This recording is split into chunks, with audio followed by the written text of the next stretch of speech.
Jared Shapiro. There's no one I'd rather share the stage with than you, my sweet Blossom. What the fuck? What the fuck?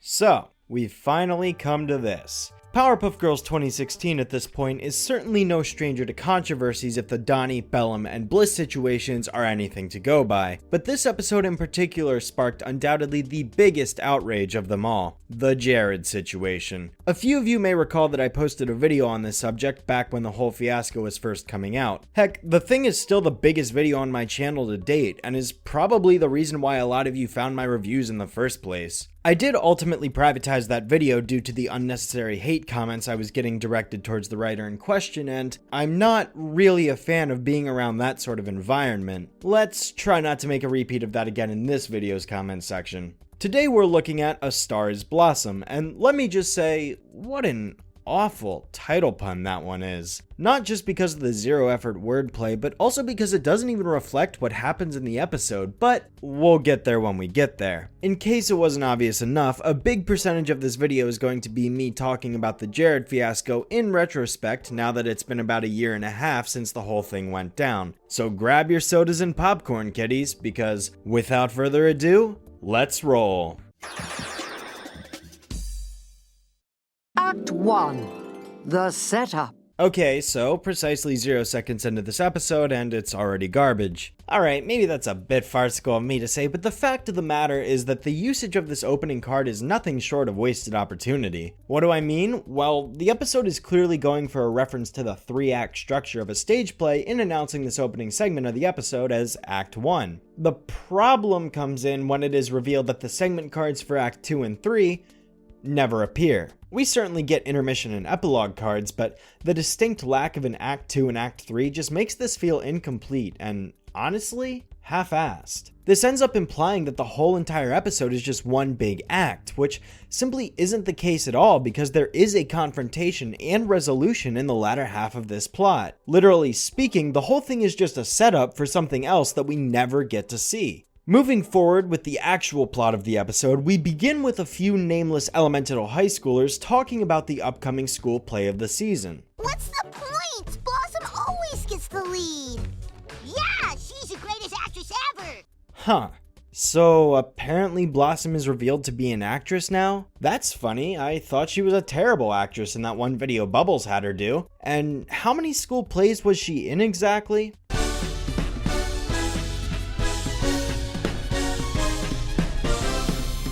Let's see, there's parodies of Grease, Wizard of Oz, Hair Gel, West Side Story, Phantom of the Opera. Wow, that's 5 total plays. 5.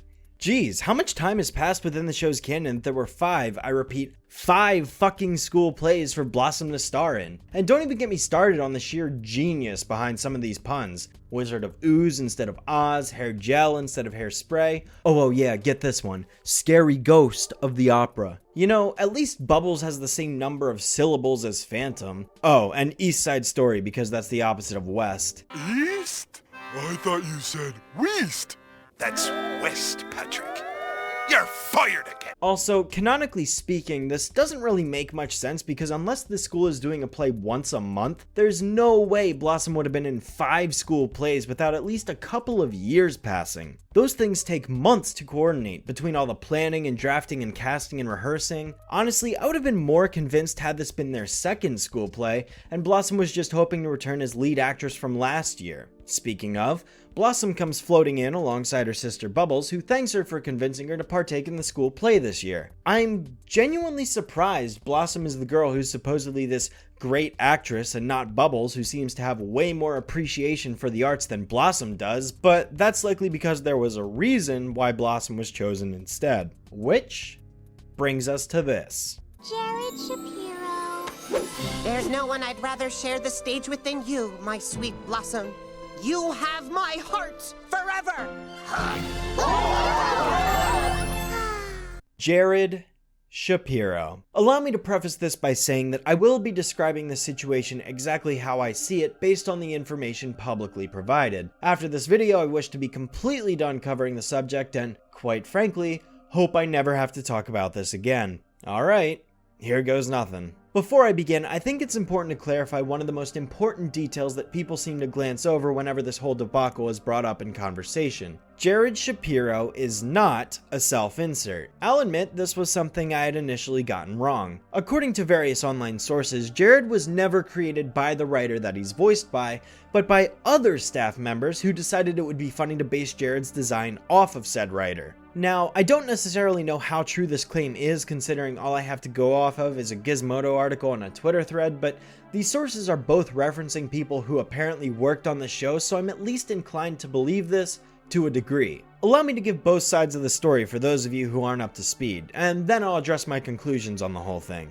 So let's start with how this all originated. Back in May of 2017, shortly after the episode premiered on Cartoon Network, somebody on 4chan decided to compile a bunch of screenshots from the episode and make accusations about how the boy who acts as Blossom's love interest looks a lot like the head writer who voices him. They provided tons of photos of unsettling situations, some real and some edited, where the two characters are doing things that don't really seem normal when you think about it, and I understand why people would be alarmed considering that, yeah, this sort of thing is not okay. I would be lying if I said I found these remarks to be 100% credible, but at the same time I'm not going to pass them off as mumbo jumbo either. There is a point to be made here, even if the whole thing was just one giant accident. I mean, you can't honestly sit here and tell me that this shot with Blossom blushing as Jared envelops her with his cape is...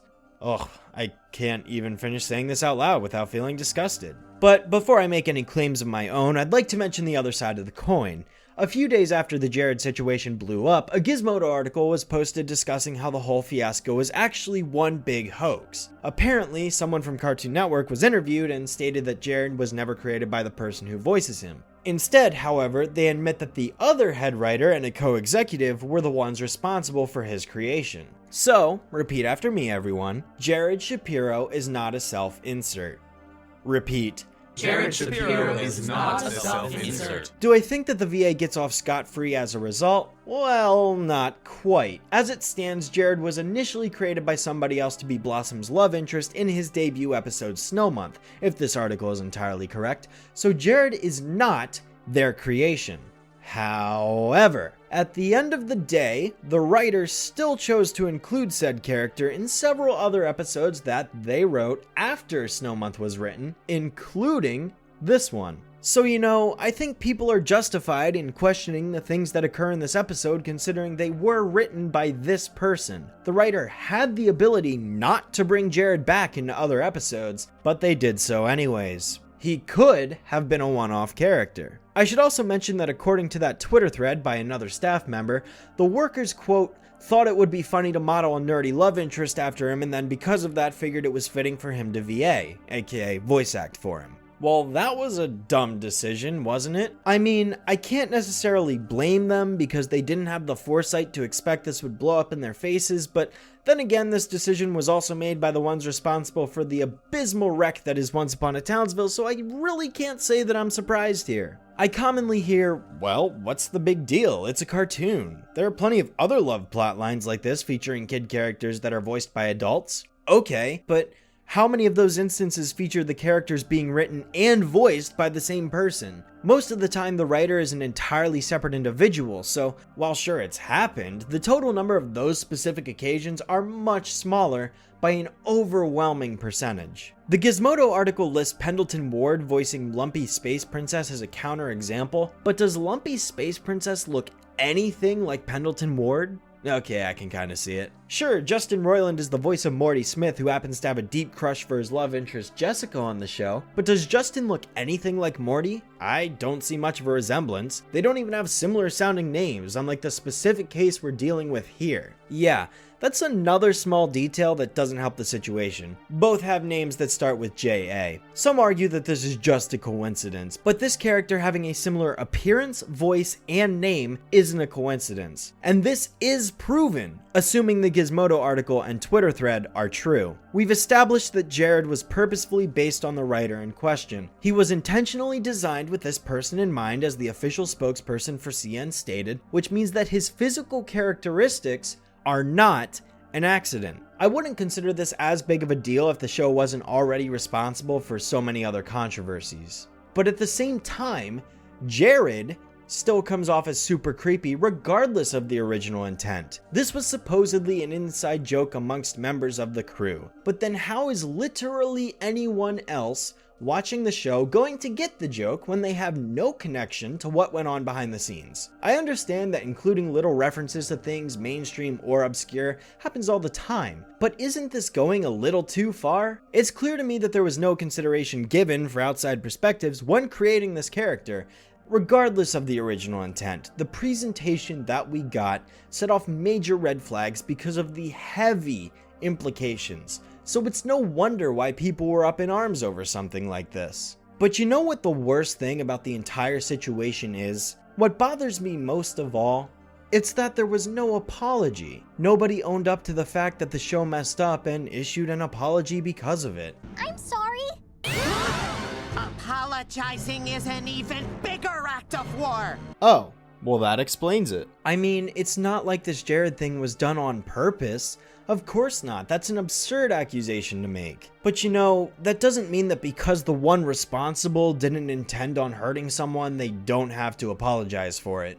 And I'm not saying the ones responsible for this are assholes. No, not at all. But what I am saying is that not taking responsibility gives one a bad image. You know, it amuses me how many situations could easily be resolved if the person responsible for a mistake would just step up and say, "Hey guys, I messed up, I'm not proud of my actions and regret what I did, so here's what I'm gonna do to make up for it." I know I haven't gotten to this point yet, but isn't this what ultimately leads to the resolution in the episode? They should just own up to it, seriously, it's not that hard. I don't wish harm on any of the people involved. Heck, I said in my original video that this was probably all a huge mistake and that I was willing to give the benefit of the doubt, and I still am. But it continues to bother me that the show doesn't really take responsibility for its actions. Nobody came forward to apologize, the blame was just passed around from here to there, and honestly, just lowers my respect for Cartoon Network. Not that that means anything to them. Unfortunately, there's nothing that can change this now, and quite frankly, I think I've said all that needs to be said. Let's just get back to the episode now, because I'm completely done with this topic.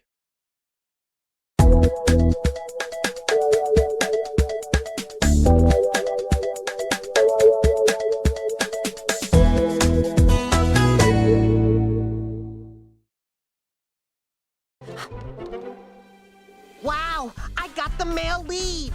I better work on my singing voice. La la la la. You know, regardless of the whole controversy, Jared Shapiro as a character still sucks. He's just as one note as always and only exists to be Blossom's boring love interest character. But no matter how much of a dumb, stupid, weak, pathetic, white guilt milquetoast piece of human garbage he is, he just seems to keep coming back from episode to episode. Doesn't matter to me if the show is self-aware, he's still a shit character. I get why these other students hate Blossom in the beginning because, well, yeah, what's the point in trying if the director is just going to give the lead to the same person every single year?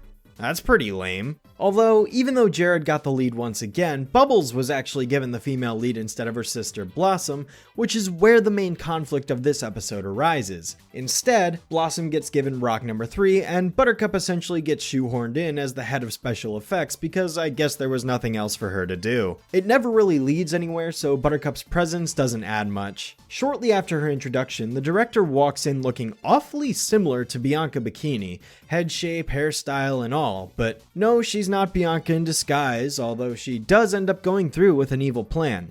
Unintentionally, of course. What I mean is, when Blossom asks her where she got the script for the school play from, it is revealed that the director lady over here decided to go grave robbing one night for literally no reason to dig up a school play in a nearby cemetery. Who even comes up with this stuff? Is this show even real? Can I wake up now? While I'd love to sit here and ask 20 questions about why she's doing this and how she got to this point and yada yada yada, I'm just gonna take it as is because I just can't be bothered anymore. Yeah, that's another point I want to mention. What did Blossom do to get her demoted from lead actress all the way down to background stage prop? She's not even a secondary or supporting character here. She's just completely omitted? I'd just skip out that year at that point. Who even wants to be a Rock, you know? A Rock, not the Rock. On the bright side, at least they don't typecast based on a person's hair color. Oh, and the play is called Erica the Red, by the way. You know, as a female pun on Eric the Red. Yeah, hilarious. Just like all the other puns we've seen this episode. Remember at the very beginning of the video when I said that the title doesn't even reflect what happens in the episode? Well, this is what I meant. The episode is called A Star is Blossom, parodying the movie A Star is Born, but it doesn't work. And no, not just because of how poorly slapped together it is, which, don't get me wrong, it's egregious, but because Blossom isn't even the star that's born. Bubbles is. Blossom's been established to be doing this for several plays now, whereas this is Bubbles' very first time as an actress. So shouldn't this really be called A Star is Bubbles? Actually, no, it shouldn't. It should be given a title that has some legitimate thought put into it and actually means a damn. I read through it, and I noticed that I don't have any lines. Blossom rocks don't talk. This play is supposed to be realistic. Now, where are my tap dancing dragons? Cha-cha-cha-cha-cha-cha. I don't even know what's going on anymore. Before we get back to Act 2, there's a brief scene of Jared going over to the girl's house so that he can study with Bubbles, and it makes Blossom super jealous, but it's not significant in any way whatsoever, so I'm just gonna skip past it. Next, there's a scene where Jared nearly kisses Bubbles' nub, and Blossom becomes super jealous, making this the second episode in a row where Blossom has to overcome her own jealousy, thus being the moral of the episode, which feels completely redundant. Jared and Bubbles are so cute together. I made my own dolls of them. Aw, I worked really hard on these. I'll admit, that was legitimately funny, if only because of that kid's response to something he didn't completely deserve. Right as Jared's about to give Bubbles a kiss, Blossom yells for the play to stop immediately so that she can make up some lie about getting a paper cut. This in turn prompts the director lady to tell Blossom to be more careful because she's Bubbles' understudy should anything happen to her. This was never mentioned before until this very moment, so I don't know how anyone in the audience was expected to know this, but hey, this episode is just full of loose ends that make no sense. If anything happens to her, you need to be ready to take the role. Yes, what a shame it would be if anything were to happen to our dear Bubbles. Well, gee, that's not subtle at all. This brings us to Act 2, where...